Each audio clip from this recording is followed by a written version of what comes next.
From WXIA TV in Atlanta, you're watching 11 Alive News at 11, Atlanta's first newscast in high definition. Stealing from the house of God. Somebody is taking huge air conditioners from Metro Atlanta churches. Good evening. Thanks a lot for joining us. I'm Ted Hall. Brenda is off tonight. These units cost tens of thousands of dollars. Money churches say they can't easily come up with. You know, people are giving less to church these days. Most of the crimes have been in southeast Atlanta. 11 Alive's Julie Wolf is there. She has the story for us. Our team coverage begins tonight with our Ted Hall in the middle of the destruction near the Georgia Dome downtown. Ted, any progress in getting the area back to normal and back open? Despite what you see here, Brenda, there is quite a bit of progress being made. Now you're looking at one of the most devastated areas, but this is a pocket of Atlanta just across the street from Centennial Olympic Park. You can tell it's an absolute mess. This building is a skeleton, pieces of it laying all over the road. When people from out of town came in tonight, someone we talked to said this damage is much worse than they heard it would be. It's pretty amazing. I can't believe that it's hit this hard. I mean, we were from Knoxville. We're just getting bits and pieces where it had hit buildings and knocked windows out, but by seeing it, you know, firsthand, it's pretty bad. Now, they said they had trouble finding their hotel because streets were closed and people had a miserable time trying to get into work this morning. People who wanted to be here by 8 or 9 in the morning, trying to get to the office because everything is up and running that can be. They were still in their cars weaving through the streets at 11:30 this afternoon. But tomorrow should be better for you. Just a couple of main roads closed. Other than that, there's a whole lot of places for you to get around in downtown Atlanta. They're doing a nice job picking things up. The next wave is restoring these buildings. It's the next wave of attackers who are coming in. How to save these buildings that were damaged. For instance, the Tabernacle. The fight is on right now to get this thing back up and running. The tornado was the first punch that you couldn't block. Water damage now is the one they can duck. Today we have dried in the structure and we're boarding up so we can begin the dehumidification process to get the building dried out to where we don't have mold growth. Restoration crews are trying to save the Tabernacle, a famous spot for concerts. It has major damage but survived the tornado. If they can stop the mold, the show will go on. Extremely valuable stained glass there, and it's not like boarding up a window in a house where it's not critical. You have architectural trim that you have to be careful how you screw into it. You have to make sure that you don't do more damage than is already done. The next wave to hit downtown are those restoration crews, trained to save big buildings, but it's not a quick fix. It could take 6 months to a year to fully finish all the repairs, but the building could be operational much more quickly than that. And that's the hope, that the building is up and running. The Tabernacle can have concerts in the next several weeks. Of course, we're going to have to see what happens there. Now, amazing, isn't it? On a Friday night, the Tabernacle did not have a concert. The chimney collapsed all the way through the building, caused who knows how much damage inside. No one was there. More small miracles in downtown Atlanta. Take a look at some of the destruction from the air. It is spread for 6 miles. You've heard this by now. This tornado in F2, 135-mile-an-hour winds, damaged many buildings. It damaged the Dome and the Georgia World Congress Center. We're still not sure when those two buildings will open. Phillips Arena, CNN Center are up and running. Centennial Olympic Park, probably closed until the end of the week, although they're not sure when they'll reopen because there's so much glass embedded in the lawn there. In Cabbagetown, a lot of windows, trees, and big trees in that historic area crashing into these homes. Also, the Fulton Cotton Mill lofts, that tornado brought down the unoccupied unit there, pancaked several floors. No one was killed there. More small miracles here in Atlanta. Damage now, as Brenda said, estimated at more than $250 million. A downtown tornado and no one killed. We need to say thanks, I think, more than once, Brenda. Absolutely. A downtown tornado. It's so unusual, so rare. All right, we'll check you later. Thanks very much for that tour. Meanwhile, a photographer actually captured this amazing photo of the tornado as it moved over downtown. Take a good look at it. Paul brought it to one of the leading tornado experts in the country for his take on the photo, and we join Paul now to give more explanation. What are we looking at exactly? I'll tell you what, you know, it was something, and we got to thank Shane Durance for this photo. It looked like most of the damage to the structures were created by trees that had fallen over. Trees falling over, and big trees like this one right here. This house had 6 trees on top of it. After a crew worked all day, you can see there are still 3 on there. Now this, 6 trees on top of this house.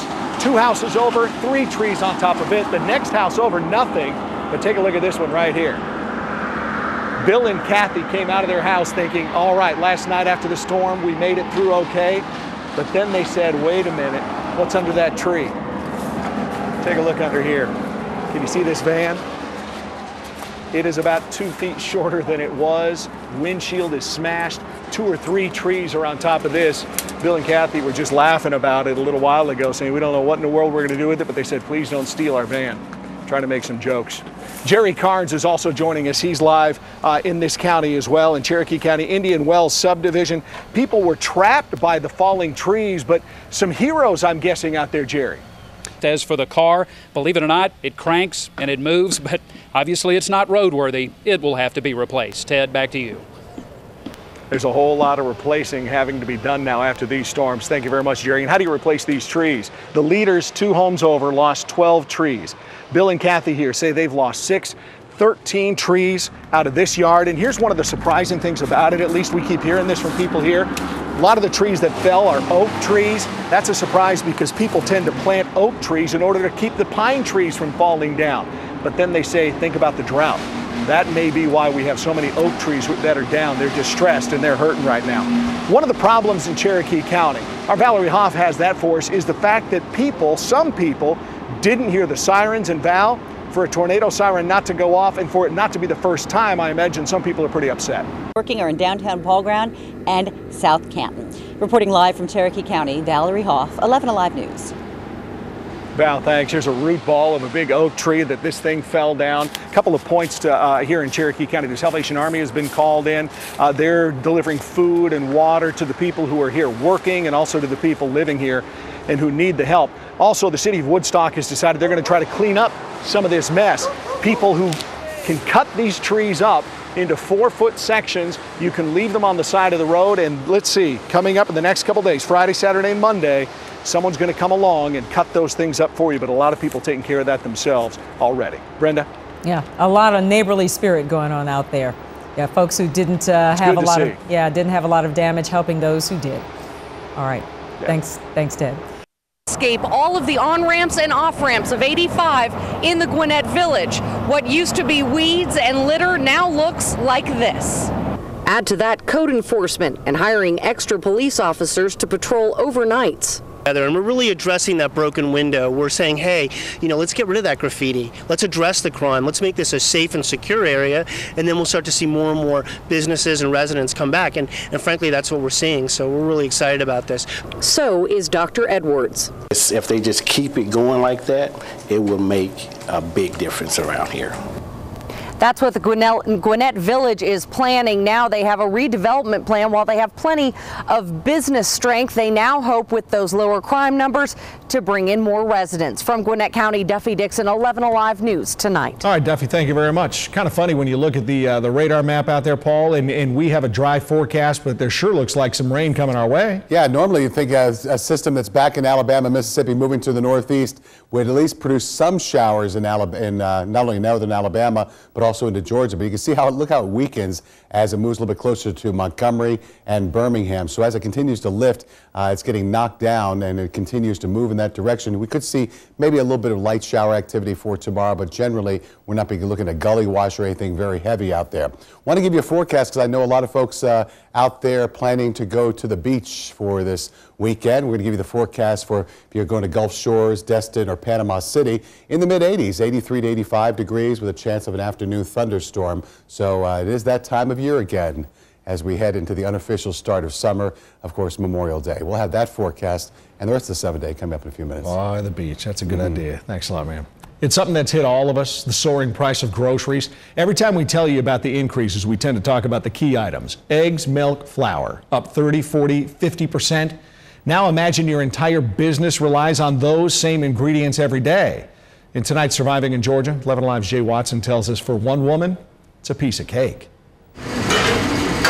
We have about 15 to 18 different kinds of cakes we make. They're all baked every day. The woman who used to bake cakes for fun as a little girl is all grown up now and presiding over a local cake empire called Piece of Cake. It's in the way back, mixing them. They get loaded into the pans. They go into the ovens. They come out of the ovens to cool. They get frosted down here on these tables, boxed up on the shelves, ready to go. Baking cakes hasn't changed in Melissa Bunnin-Jernigan's 22-year business. Paying for them has. Almost every ingredient she uses has gone up dramatically in price, from eggs to flour to milk. Yet she has not raised prices for customers because business is good. We had 20% growth in sales last year, and so far this year we're up another 20%. Bunnin-Jernigan got in on the cupcake craze, and it paid off. This town is crazy with cupcakes. I mean, it's a cupcake mania. She's also worked with vendors to lock in prices for 3-month periods. Although she's facing a new challenge, fuel charges. A lot of the companies have somewhat gotten around going up on the prices so much by adding fuel surcharges onto all of our delivery. And Bunnin-Jernigan believes, recession or not, 962. People want cake. I think we're probably a lot like the liquor business, that, you know, in good times and bad times, they continue to do well. You know, I don't know if people don't take the vacation, but then they're still going to get the cake to celebrate. Melissa Bunnin-Jernigan's dream 22 years ago was to make really good cakes. Well, today, she's selling 70,000 of them a year. In Buckhead, Jay Watson, 11 Alive News Tonight. For more information on how to cure your cupcake mania and on Piece of Cake, go to 11alive.com. Back into East Point. So folks in the East Point area, the city of Atlanta, as you can see right now, very heavy showers, thunderstorms, possibility of some heavy winds. Ted, you got some more information? We're just looking at these live pictures now, Paul. We want to continue to make sure that any updates, you just holler, because we're just looking at the pictures to kind of give folks a recap of what's going on. Very powerful, tight storm hit a very populated area of Atlanta. The Georgia Dome was damaged during a basketball game. Windows blown out of at least the Ritz-Carlton and maybe other tall buildings in downtown Atlanta. We know of many homes that have suffered at least some damage. You could tell just a few moments ago, well, you're seeing the flashing lights. Emergency crews are responding to areas all over in downtown. We're looking at a shot downtown. Trees are down, damage to the stoplights, even street signs bent. We don't know if this was a tornado. We don't know if it was just powerful winds, but we do know the winds were very powerful, whatever it was. All right, let's go back to our Catherine Kim now. Catherine is downtown. Do you have anything new for us, Catherine? Yes, Ted. Just take a look really quickly behind me. This is Marietta Street, right in front of the CNN Center. You can see massive parts of the building that are down. Insulation is everywhere as I was speaking to you. Now, where is that coming from, Catherine? Which building did that come from? That came from the Omni Hotel in the CNN Center, from what I can gather. Now, down the street, I was walking past here to the Phillips Arena, and the whole front of that building is just bent. There's metal everywhere. I just spoke with the Atlanta Fire PIO. He says that there are at least 7 to 10 people that were being transported.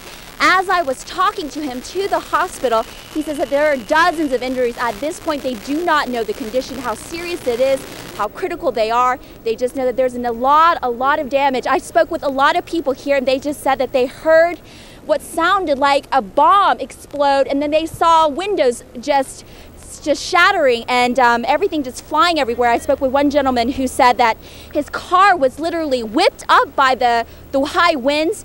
He says that at this point he's just grateful to be alive. Again, this is all the information that we have for you at this point, but as we gather them, we will bring you the latest. Reporting live from downtown, Catherine Kim, 11 Alive News. Catherine, I'm going to have you recap one more time the injury situation for me. Where were these people taken from? Where were these people hurt? Actually, I spoke with the Atlanta Fire PIO, and he is right here down across from where I am. I'm just going to try to grab him here. Good, thank you. Captain? Hi there, Captain. Well, While he's on the phone, let me just recap for you what happened. He told me that there were about 7 to 10 people that were transported to the hospital. He said that there were dozens of people who were injured. At this point, they do not know the injuries, how serious or how critical their conditions are. Again, we will try to get more information once he gets off the phone. Good. Ted? Okay. We'll stick with you for just a couple of minutes. If while you're waiting, if you don't mind having, I'm not sure who's shooting with you right now, have them show us some of that damage again. Tyson, Now, if you could, let's look down the street here on Marietta Street one more time in front of the CNN Center. This picture isn't as clear as we would like, folks, but we think it's important to give it to you, even though at times we may get some static. Now, this is in front of the CNN Center. A lot of you have been down there at the CNN Center. A lot of you kids have taken tours, and there's some damage. It looks like insulation, a lot of things cluttering the streets, and you think this was off the Omni Hotel, Catherine. This was ripped off the Omni Hotel and strewn in the streets by some sort of powerful storm. Absolutely, Ted. And Tyson, if you could actually pan upwards here, take a look at these windows. You can see most of them are completely shattered. And again, this is part of the CNN Center and a part of the Omni Hotel. I spoke with dozens of people who were just saying that this came out of nowhere. Again, there's just tons of damage. Let me recap for you what the Atlanta firefighter is telling me at this point in terms of injuries. Again, there are dozens of injuries, serious to critical condition. As to how serious they are, he said he will not tell me. He does not confirm, he cannot confirm, excuse me, any fatalities at this point, but he said to me that there were about 7 to 10 people who were being transported to the hospital. The captain now joins us here. Good, Catherine, thank you. Captain, if you could please just kind of give us an idea as to what happened and what the extent of the injuries are at this point. We still have crews on scene throughout the city. We've had reports of structural damage right here at CNN, the Omni Hotel, I think on Peachtree Street as well. We're still gathering information for you as we speak. We'll bring you more details as we get them, but the damage here is unbelievable. Catherine, Ted? thank you very much. We do appreciate it. Let's recap now for folks who are just joining us, as it's just a little bit after 11 o'clock. You're looking at damage in downtown Atlanta. Some sort of storm rolled through just over an hour, maybe an hour and 20 minutes ago, with powerful winds, strong enough to, as you saw just moments ago, blow out the windows at CNN and the Omni Center, tear off structure and cause structural damage to those buildings, cause damage to the Georgia Dome.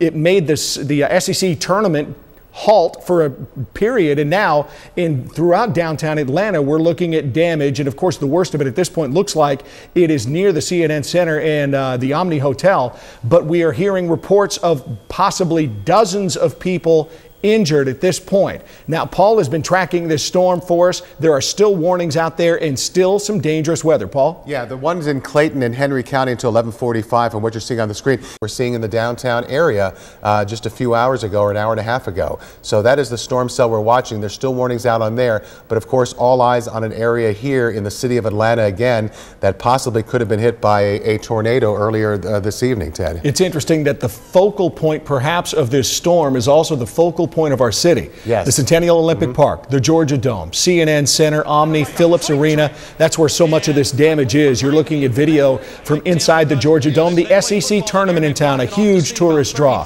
People from all over the southeast coming in. They reported hearing what sounded like a roaring train. Next thing you know, there's holes ripped into the walls of the Georgia Dome. We're also hearing, and you saw just moments ago, unbelievable pictures to see the damage at the CNN Center and the Omni Hotel, windows out. Actual structural damage, according to the Atlanta Fire Department, within those buildings, and dozens of people injured. Now, this is still going on. It's early. We're gathering more details minute by minute and seeing more pictures minute by minute, but you do get the idea that this was a very significant storm that hit downtown Atlanta. Now, this is Georgia State University that you're looking at here, at least in the area nearby. Our photojournalist, Gary Stillwell, is there, and he's joining us hopefully quickly. Gary, tell us the new information that you have.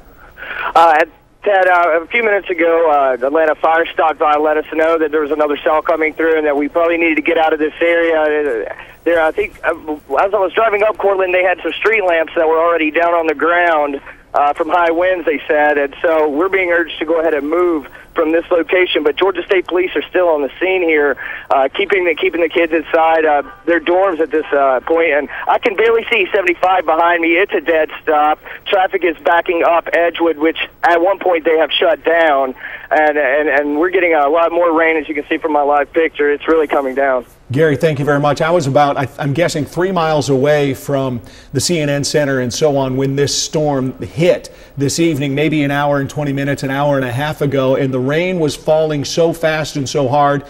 My car and everyone else had to stop. Hail was falling as well, and this has caused some damage. Our Valerie Hoff's in the newsroom keeping track of that for us. Valerie, what do you got? Well, Ted, we've been talking so much about all that damage that's in downtown Atlanta, and you forget that there are residential areas in downtown Atlanta as well, and they have sustained some damage. Cabbagetown, we're hearing there are trees down and there's a damaged building. All told, I've heard about 12 to 15 reports of damaged residences and apartments in the old 4th Ward. Now, that's near Boulevard Avenue. There, we've got a report of several 2-story garden apartments where the roofs have come off. One person reportedly entrapped, a 54-year-old person. They are working on getting that person out. Similar situations with damage to houses at Edgewood Avenue and Butler. We had a report of 8 houses that the person who called in said were demolished. Now, we're going to take that with a grain of salt, but do check it out. We know there's got to be heavy damage there. That is at Glenwood Avenue. And earlier on, when Paul was talking about the storm moving, we did get a report from Covington, a caller that said that they had 1.5 inches of hail, as well as somebody in southwest Paulding County that was reporting dime-sized hail. Also, one witness who was in downtown Atlanta staying at the Hilton reported, and this was a police officer staying at the Hilton, said that he did actually see a funnel cloud in the air. So it's another one of those things that people are giving us anecdotal things, and we're checking them out. But at this point, we know it's a bad storm, and we know there's bad damage. It is something else. Paul? Yeah, I just want to talk to you about this, Ted, and just to beat this around a little bit, is just that when you're looking at the Georgia Dome and you're looking at the CNN Center, you're looking at Centennial Olympic Park, these are areas that survive winds from Opal, survive winds from Ivan, These survive are heavy storm, buildings. well-built buildings, and so it takes something to disrupt those buildings. Obviously strong straight line winds, but we had a lot of heavy winds with some of these storms that move through with these hurricanes or these tropical storms they move through. So something is different about this storm as it moved through the downtown area. And so, my gut is saying that this is a really big deal when you get this kind of bad weather that moves through a very populated area at a very busy time in the city of Atlanta, Friday night, that it moves through. And a system that on paper should have produced very little severe weather. Our severe weather day is tomorrow. Right. Where we have the potential for some severe weather. The apartments in the old 4th Ward in which some of the roofs apparently were removed and a person is trapped. We've got a crew there too. At this point, we've got damage to about 12 residences in and around the downtown area. And again, the Junior ROTC Military Ball at the Georgia World Congress Center. If you have a child there, please go pick them up. Ted? Well, thank you very much, Val. Let's recap for folks. This is something you would never expect to see. Storm damage, possibly tornado, if not tornado, then extremely strong winds in downtown Atlanta, at the Georgia Dome, at the CNN Center, in the Omni Hotel, right outside Phillips Arena, Georgia World Congress Center, Centennial Olympic Park, and many areas even outside of that perhaps that we haven't seen yet, because I was several miles away from it and the winds were so strong, cars everywhere were stopping, hail was falling. We don't know exactly how widespread the damage is yet. This probably happened an hour and 40 minutes ago in that range, and we're already learning of the damage to these buildings. According to fire officials, there's structural damage to the CNN Center and the Omni Hotel. There's damage to the Georgia Dome.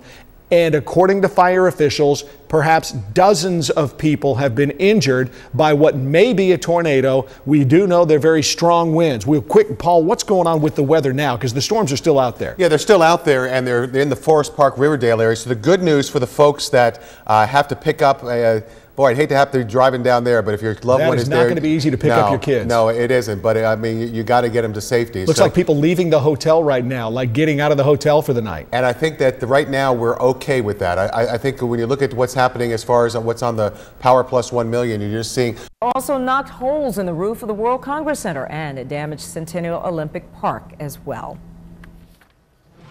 Now, my colleague Ted Hall is in downtown Atlanta now with more on the ravaging effects of the storm and all of the cleanup that has begun furiously this week. Ted? Boy, it really has, Brenda. It's a very difficult time right here in just a small one-block area. You can see they're trying to run cable and fiber optics down here. The owner of this car is about to get a letter in the mail saying you need to somehow move that car or the city is going to tow it for you. This building, fortunately, the one that's just a skeleton right now, was for the most part empty. But when you see all the damage between this building and the Tabernacle right now is literally in a fight for its life. That's a place people love to go see concerts. They're trying to get what they call mitigated. They're trying to mitigate the potential loss by getting it boarded up to stop the bleeding. The Tabernacle has water damage. Also, the chimney collapsed through the atrium. They don't want any more water damage in there because that could cause mold, and mold could cause serious problems inside that building. As it is, it could be a couple of months before more concerts are held in the Tabernacle. And this is just one small block. Look at what's happening downtown. Everywhere you look, there's damage, from high-rise buildings with windows out to towers down at Centennial Olympic Park. And it is amazing, Brenda, as you mentioned a couple of moments ago, no fatalities in this. And a lot of that has to do with what? Divine intervention, fortunate timing. The SEC championship and the Hawks game ended both at just the right time, where officials were able to hold 20-some thousand people inside the buildings instead of sending them out into the streets. Whatever it was, some last-minute decisions were made and they saved lives. I was telling my son was down here at the game, the SEC game on Friday night, and they had made an agreement, my two sons, that if the young man had missed the free throw, that they were going to get up and, because the game was over, and they were going to come on out. But he did not miss the free throw. He made the free throw, and so that put them into overtime, which made them stay in here. If they'd come out at that time, they would have been right in the middle of the storm. And probably at the time, they'd been at the car at the time the billboard fell over. Miraculous, there wasn't a flood of people on the streets right when that tornado in F2 rolled through town. Seeing the wreckage from ground level where we are, it's nasty, but you get a good scope of it when you look from the top, from above with Skycam, the twister's damaging effects seen from high above, the force of the winds knocking out those windows to buildings in downtown Atlanta, knocking over billboards, damaging cars, the Equitable Building, the Westin Hotel, just a couple of them that were injured, as well as the United Way building. Now this is interesting. Our Jay Watson has kind of this twist. Jay, you're at a place where they're used to helping people. Now in a way they need help themselves. They do, Ted. The thing we want to stress first and foremost is that United Way, the organization is just fine. The building, not so fine. From the bottom of the building to the top, windows were blown out by the tornado. And the most amazing part, workers were still inside when it all happened. Glass-littered Peachtree Street was the center of a business not as usual kind of day. Towering above the workers and the curious sightseers, the gap-toothed buildings, a grim reminder of all the work yet to be done. Just a couple blocks east of the heaviest damage stands the 18-story United Way building, looking surprisingly damaged compared to its untouched neighbors. I was at my desk. Paul DeFerrari heard the rain, but then he heard something else. I had told her I hear an airplane. That's what I heard, and it just kept getting louder and louder. DeFerrari says he heard screeching, twisting metal, and then saw the windows moving. I had never seen it before either, but it went in, and then it came in. And they just blew. And then they blew it. DeFerrari and his co-workers ran to the stairwell. He returned to a cubicle inundated by shards of glass. You can see where it went in right there. I was at the Phillips Arena with my 9-year-old son coming out of the Hawks game, and just to all that devastation. United Way President Milton Little says the windows on his car were blown out. He and his son got in and drove straight to the United Way building to see the damage. Today, the organization is at full force, working to help those affected. We want to make sure that the long-term needs of the community and the individuals can be addressed once the immediate disaster response activities have run their course. An important number for you to remember tonight, that number is 211. That is the number at the United Way to call if you need help or if you want to help. Reporting live in downtown Atlanta, Jay Watson, 11 Alive News. Jay, thank you very much. Brenda, it's important to point out some real progress has been made. More streets are open now than before, but it could be months, maybe longer, according to some officials we talked with, before all the damage down here is repaired. Brenda? Yeah, it's going to take some patience, and for commuters, and we'll talk about that in a little bit, it really will take a lot of patience. We'll get back to you on that in just a moment. Yeah. All right, thanks, Ted. Well, just east of downtown Atlanta is the Cabbagetown community, which was also hard hit by the storm. That's where 11 Alive's Kevin Rosen is now with more on what's going on there today. Kevin, several people, I understand, literally lost their homes in this storm. Yeah, 3 of them behind me, Brenda. You can see one family just down the street here, collecting all their valuables, trying to get them out of the house. These 3 houses are probably totaled, each one of them destroyed by an uprooted oak tree. All 3 of them by 3 trees. The state insurance commissioner toured this area this afternoon, and he was forced to reassess his estimates of damage. As State Insurance Commissioner John Oxendine continued to make his way around to all the damage, this afternoon in Cabbagetown, he said early estimates of the dollar damage seemed premature. I said 150 to 200 earlier. It's definitely going to be well north of 200 million. The damage is disheartening. On Powell Street, 3 houses in a row were totaled by old elms that succumbed to the swirling storm. They are probably a total loss. On Berean Avenue, the damage could have been a lot worse if an oak tree fell toward the houses instead of toward the street. It still caused structural damage to Robin Gelberg's home. But if the damage is disheartening, the Cabbagetown community resolve is the exact opposite. We had a neighborhood meeting yesterday, and team leaders were chosen, and people came, swept and cut trees and removed all the debris.